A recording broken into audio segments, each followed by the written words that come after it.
3절부터 6절입니다.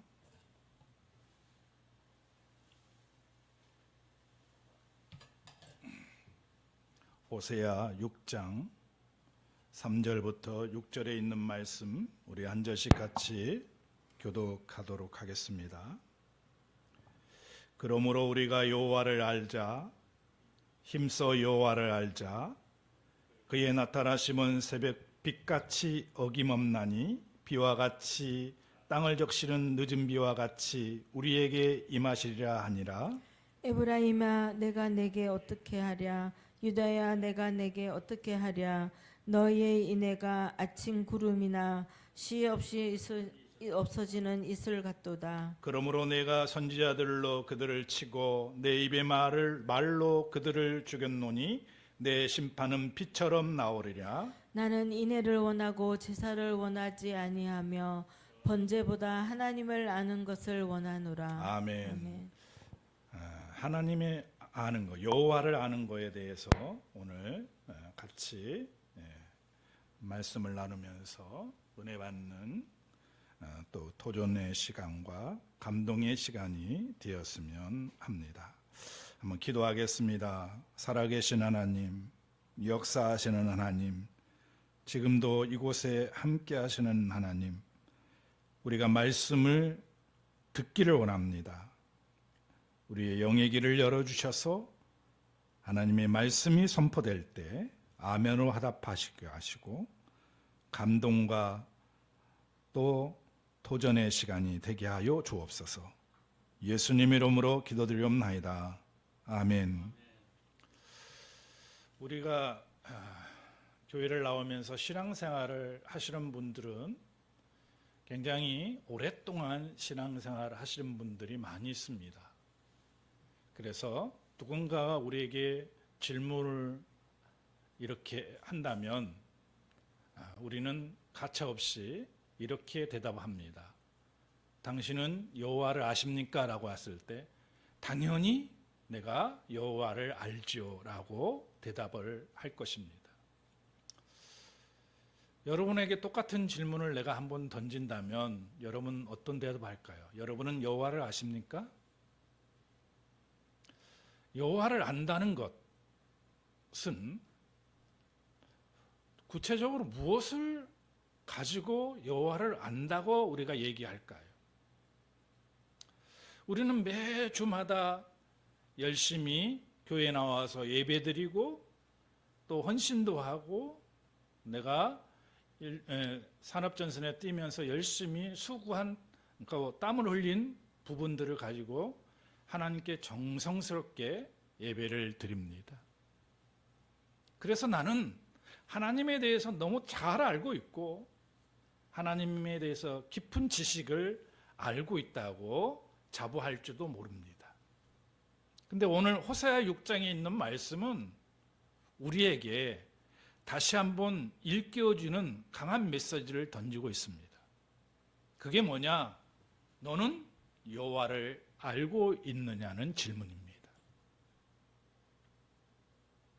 아니, 상식적으로 생각하면 여호와를 알기 때문에 여호와를 믿고 여호와 앞에 나와서 예배드리고 하나님께 영광을 돌린 거 아니냐고 우리가 질문할 수 있습니다.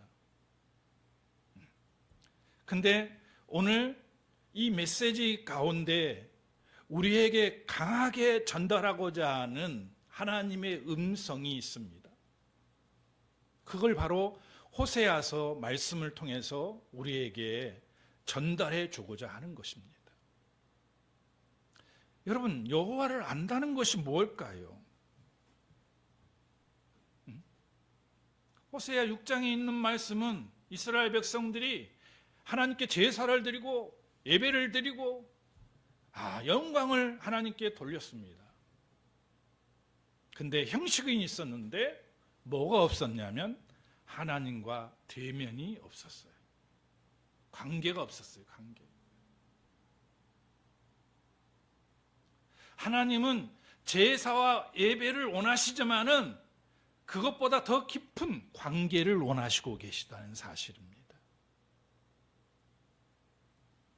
오늘 이 말씀을 통해서 하나님이 원하시는 참된 신앙이 무엇인지를 우리가 한번 살펴보면서 내 삶도 내 신앙도 이스라엘 백성과 똑같은 신앙생활을 하고 있는가, 아니면 더 한 발짝 나아간 믿음의 진보를 보이는 신앙생활을 하고 있는가를 우리에게 물어보는 귀한 시간이 되었으면 합니다. 하나님을 안다는 것은 여호와의 은혜가 임하는 길입니다. 하나님을 아는 길은 여호와가 은혜를 베푸시지 아니하면 우리는 하나님을 알 수가 없어요. 하나님의 안다는 삶은 어떤 삶일까요? 하나님을 아는 삶은, 그 삶은 하나님의 임재 가운데 살아가는 삶입니다. 호소에서 말씀을 우리에게 줄 때에 강하게 얘기하고자 하는 것이 바로 여기 있습니다. 하나님을 아는 삶은 하나님의 임재가 임하는 삶이에요. 내가 하나님과 함께 살죠. 근데 여러분, 의식적으로 한번 생각해 보십시오. 내가 하루의 삶 속에서 얼마만큼 하나님이 나와 함께 가시고 나와 내 곁에 계시다는 것을 확신한 가운데 내가 살고 있는지. 로마서 8장 9절에 얘기했잖아요. 만일 너희 속에 하나님이 영이 거하시면 너희가 육신에 있지 않고 영에 있나니 누구든지 그리스도의 영이 없으면 그리스도의 사람이 아니라고 했어요. 우리는 그리스도의 사람이라고 확신합니다. 근데 항상 머리로는, 지식적으로는 하나님이 우리와 함께 한다는 것을 생각하지만은, 지식으로 받아들이지만은 의식하면서 살지 않고 있다는 겁니다. 그러면 하나님의 관계가 달라지겠죠. 어때요? 아주 친밀하고 매 순간순간마다 하나님의 임재를 느끼면서 우리는 더 확고한 믿음 안에서 신앙생활을 영위해가는 믿음의 사람이 될 것입니다. 그런 삶이 어떤 삶일까요? 하나님의 임재를 느끼는 삶은 하나님과 함께 동고동락하는 삶이죠. 우리 하나님은 지금 영이시니까 보이지 않는데 어떻게 항상 동고동락하며 살고 있느냐? 우리는 말씀과 친해지는 거예요. 말씀이 기초가 돼서 매우 가까워진다면 여러분, 우리의 삶 속에서 하나님의 풍성한 임재 가운데 우리는 살아갈 수 있어요. 인간은 참 무지합니다. 만약에 하나님께서 인간의 형상을 입고 내 옆에서 줄줄줄줄 따라다닌다면, 내가 볼 수 있는 하나님으로 내가 여기고 있다면 우리의 삶이 완전 달라질 거예요. 근데 하나님은 우리 눈에 보이지 않으셔요. 근데 그걸 보이지 아니한 하나님을 보이듯이 믿고 확신 가운데 우리가 살아갈 수 있는 힘의 기초는 말씀으로부터 나오는 거예요. 그래서 요한복음 1장 14절에 말씀이 육신인데 우리 가운데 거하시니 우리가 그 영광을 보니 독생자의 영광이요 은혜와 진리가 충만하다라고 했어요. 하나님은 말씀으로 오셨어요. 말씀과 가까이 하면 가까이 할수록 우리는 더 하나님 여호와의 임재 가운데 살아갑니다. 내 눈에 보이지 않지만은 하나님과 관계가 형성이 되고 대화를 하면서 바로 그게 기도 아니겠어요? 깊은 교제 속에 살아가는 삶이 되는 거죠. 이게 바로 하나님을 아는 삶이에요. 할렐루야. 다 똑같이 제사도 드리고 다 똑같이 형식적인 예배를 드렸어요. 근데 오늘 호세아서 얘기하고 있는 이 강한 메시지는 그게 아니다. 뭐예요? 하나님은 우리에게 관계를 원하시는 거예요. 관계를 원하시는 거예요. 그래서 6절에 얘기했잖아요. 나는 인애를 원하고 제사를 원하지 아니하며 번제보다 하나님을 아는 것을 원한다.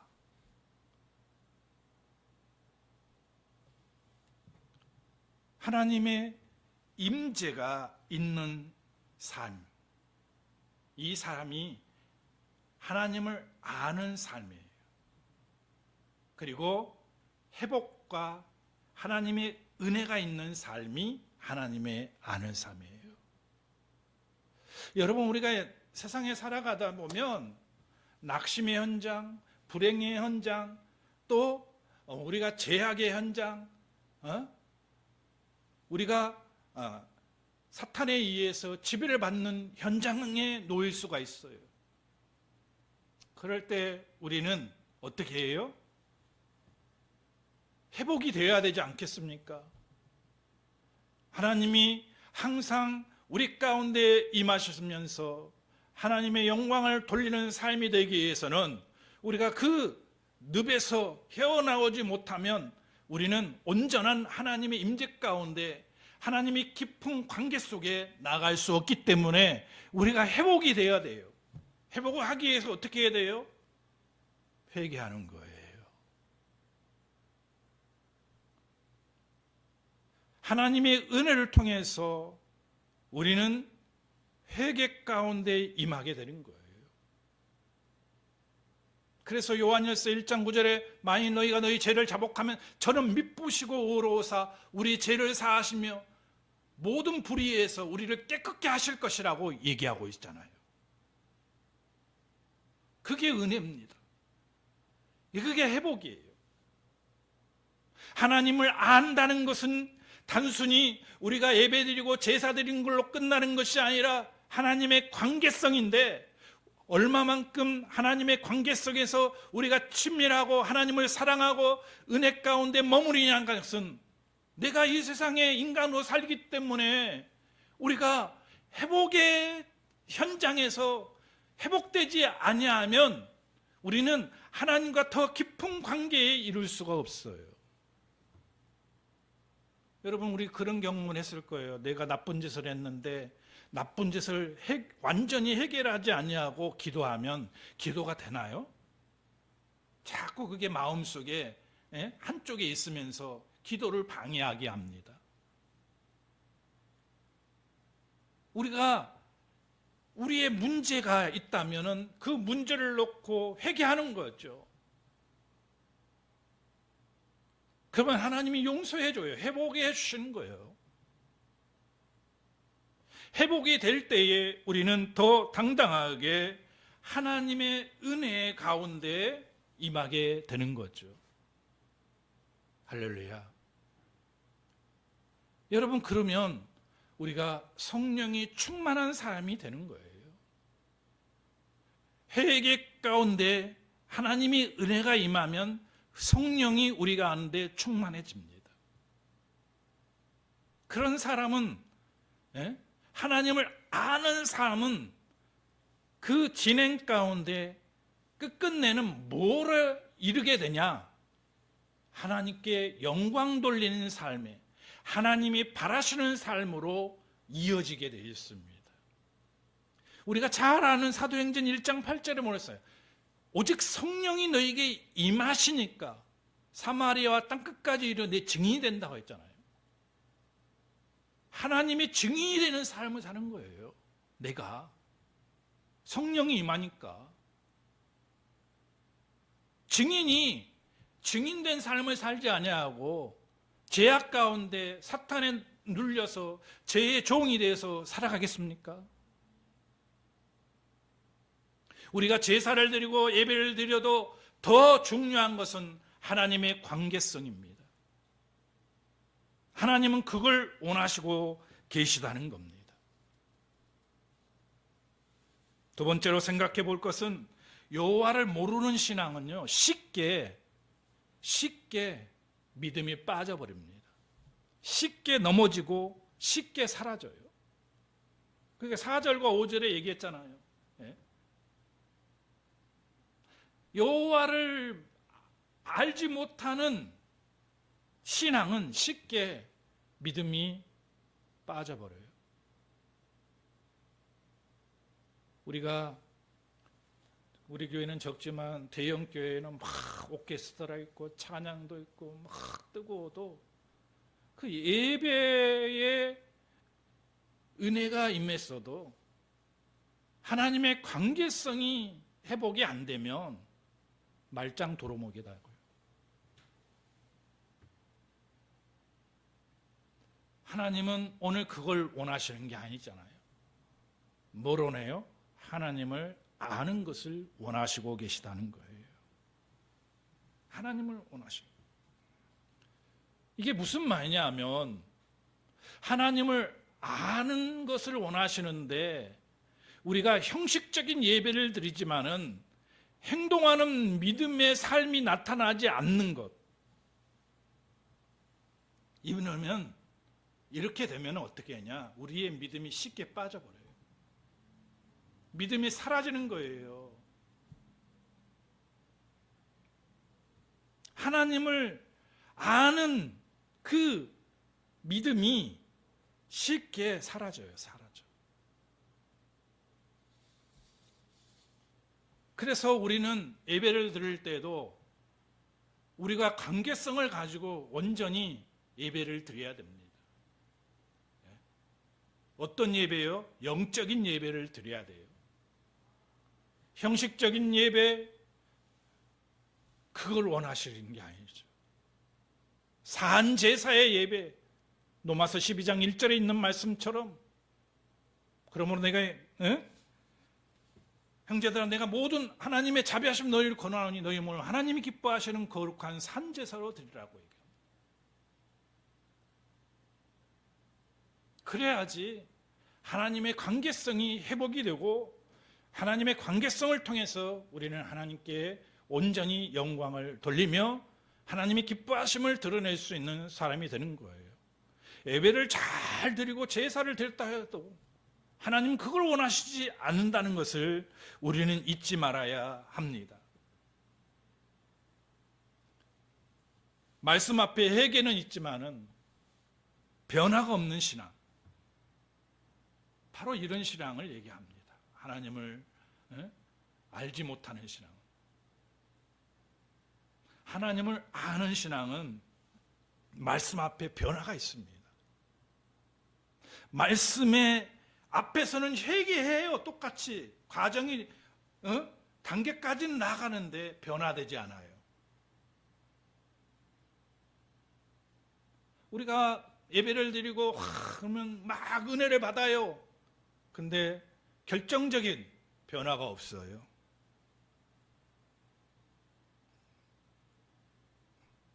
그런 신앙은요, 진보적인 신앙이 아니죠. 하나님이 기뻐하시는 신앙이 아닙니다. 그런 신앙은 온실의 신앙이에요. 교회 안에서의 신앙이에요. 교회 밖에만 나가면 죽어버리는 신앙. 온실 안에 있을 때만 사는 신앙. 온실 밖에서도 사는 신앙이 돼야 됩니다. 여러분, 온실에서 키운 식물을 보십시오.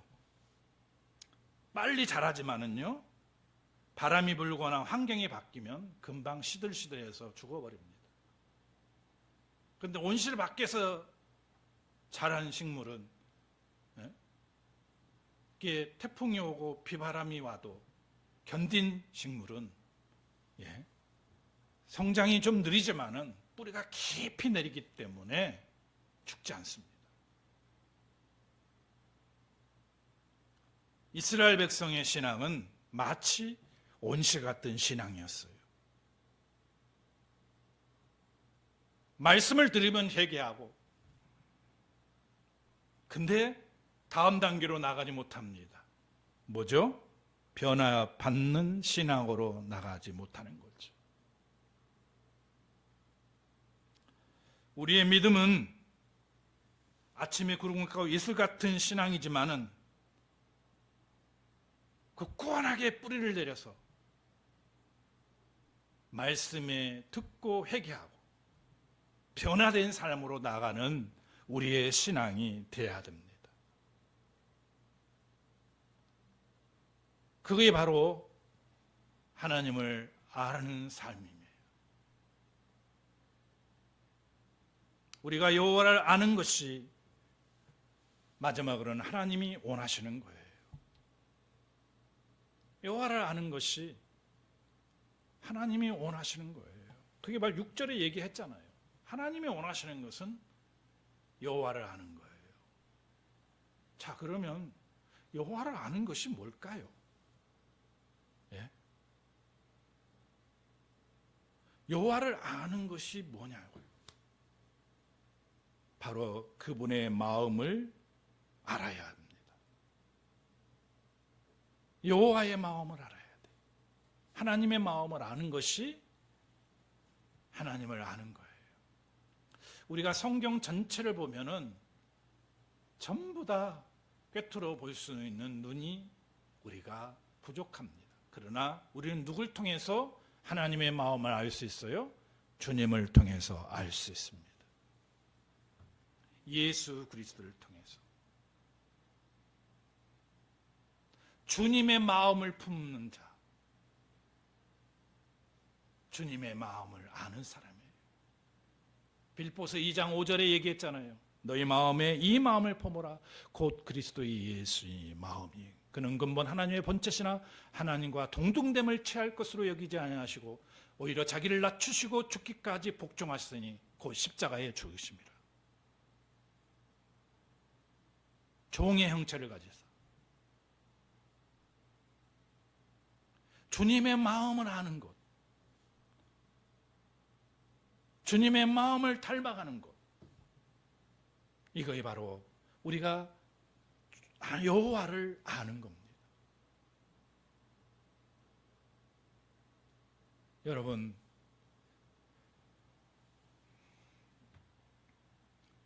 하나님을 아는 삶 속에서 매 순간순간마다 하나님의 임재를 느끼고 살아간다면 우리가 주님의 마음을 품을 줄 믿습니다.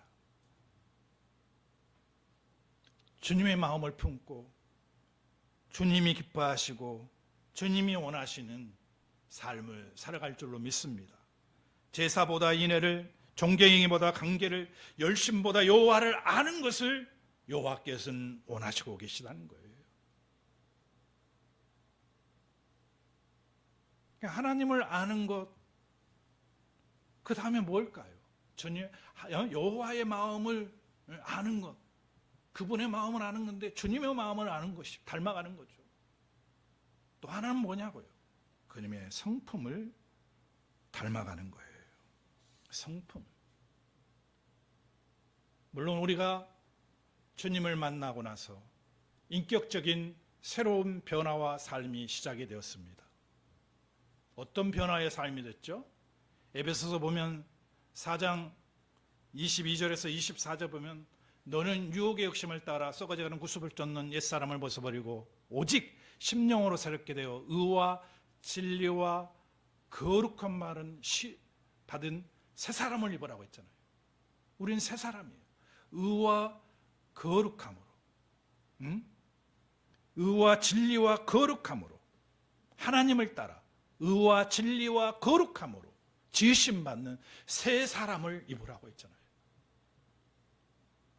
의와 진리와 거룩함에 오늘 우리가 내 내면에 담는 주님을 닮아가는, 여호와를 닮아가는, 성품을 닮아가는 그런 삶이 오늘 우리가 여호와를 아는 삶인 것을 여러분 믿으시기 바랍니다.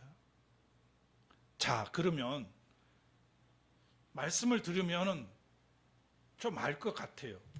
근데 실천하는 삶 속에서 그러면 이게 되겠느냐? 됩니다. 어떻게 해요?